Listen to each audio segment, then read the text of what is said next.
There was a sound that ended the evening, a sound most people today have never heard. It was the opening notes of the national anthem, rising from the television speaker sometime around midnight, maybe 1 in the morning. You'd hear it from the living room while brushing your teeth, or from the hallway as you turned off the last lamp. That melody meant the station was signing off. In a few moments, the screen would cut to the Indian head test pattern, that strange circular graphic with the Native American portrait at its center. And then, if you waited long enough, nothing but static and snow. Television didn't stay on all night back then. Most stations shut down for hours at a time, surrendering the airwaves to silence. It wasn't a malfunction, it was simply how things worked. And when the TV went dark, the evening didn't end, it changed. The house became quieter, more immediate. You could hear the refrigerator humming, the clock ticking on the mantel, your own breathing. What came next depended on your family, your town, the season. But one thing was certain, you had to find something else to do. In the 50s and 60s, television was still a relative novelty, a piece of furniture as much as a source of entertainment.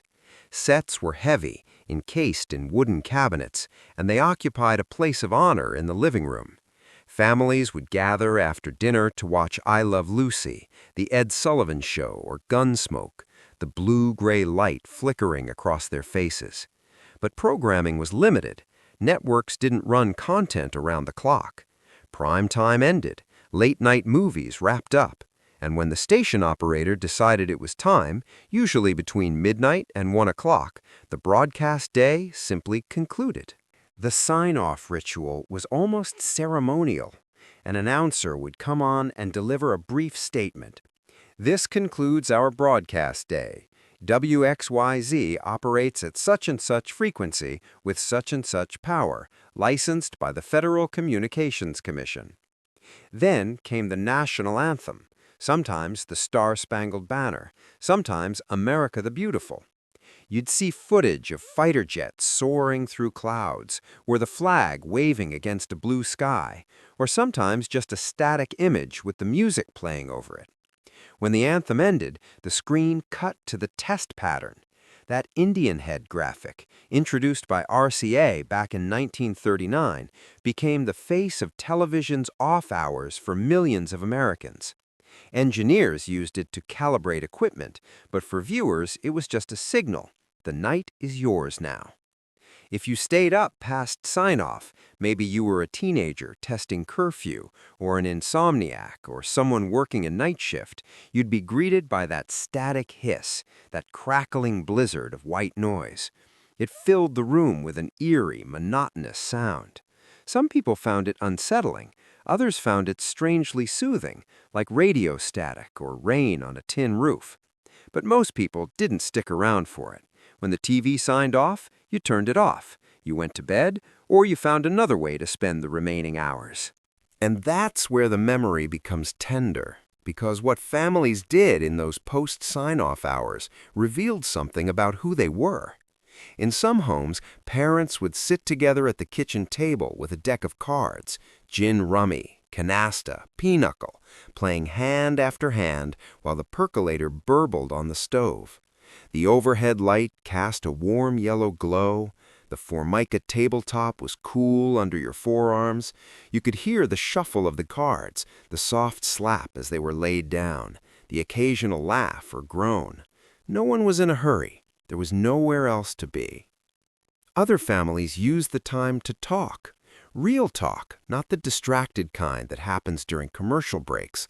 A father might pull out the photo album and tell stories about his own childhood, about the Depression, about his time in the service, about the first car he ever owned. A mother might sit with her daughter at the sewing table, mending a dress or hemming a skirt, their hands busy but their conversation easy and unguarded. Siblings might sprawl on the living room floor with a jigsaw puzzle spread out on a card table, fitting pieces together in companionable silence. The house felt different without the TV on. It felt fuller somehow, even though it was quieter. On warm nights, especially in the summer, families would move outside. Screen doors would creak open and slam shut. You'd settle onto the front porch or the back steps, listening to crickets and the distant hum of a car passing on the main road.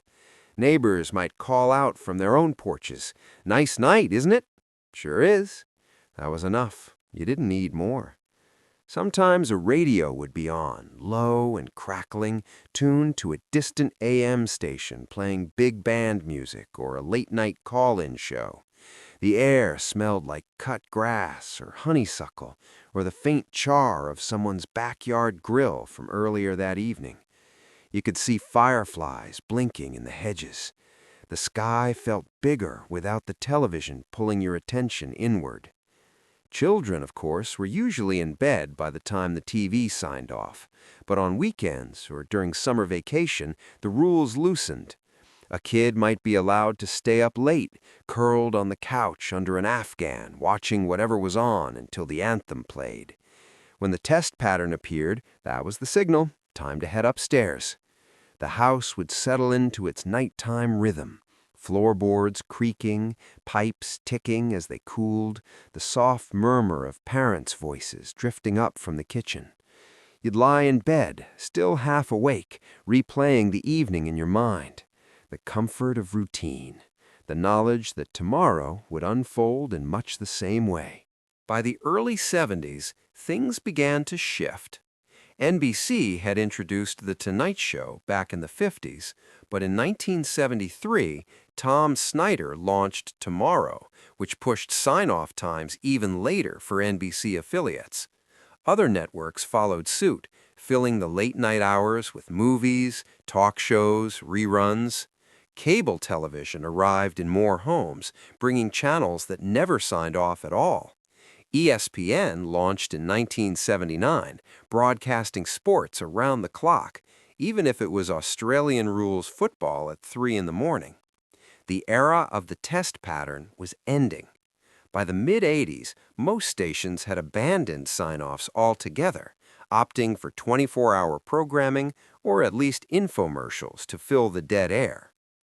But before that change swept through, there was a distinct quality to those evenings when the TV turned off early. It wasn't just the absence of programming, it was the presence of something else, a kind of spaciousness. The hours after sign-off belonged to you and your family in a way that felt unhurried and unrepeatable. You couldn't scroll through other options. You couldn't stream something else. The choices were simple. Talk, play, read, rest, or step outside and let the night air settle over you like a blanket. Looking back, it's easy to romanticize those moments.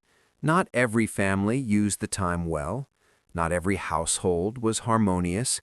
But there was an enforced pause built into the structure of the day, a moment when the culture said, "That's enough, go live your life now."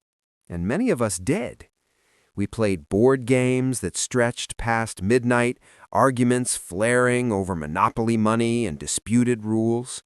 We listened to our parents' stories, some repeated so often we could recite them ourselves. But we listened anyway, because the telling mattered as much as the tale.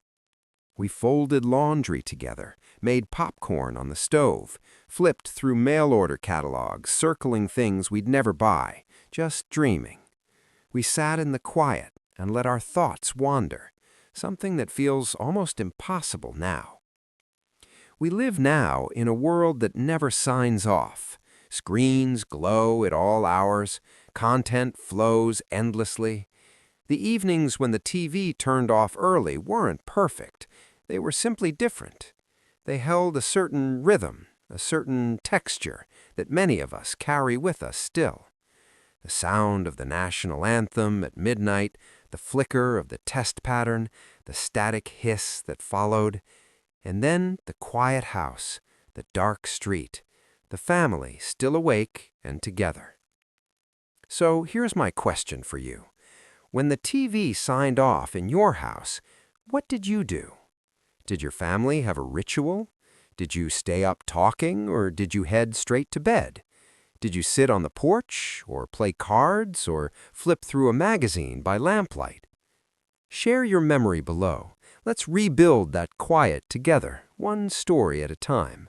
And maybe, just maybe, we'll remember that the evening doesn't have to end when the screen goes dark. It can begin.